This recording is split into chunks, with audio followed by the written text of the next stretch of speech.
This is Melissa at Buckeye Girls Reason Things. This is peas that I shelled from the garden, and I'm going to show you how to blanch and get them prepared to go into the freezer. Okay, here's our peas that we got in the garden. We got them shelled, and we are going to take these peas and we're going to boil them for about 5 minutes, and then we will drop them in ice cold water. Right now we got to boil them for 5 minutes. Drain your peas and then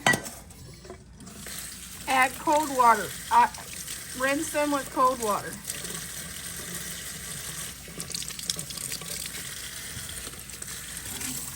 And I sometimes add ice to it to cool them down, and then bag them and put them in the freezer.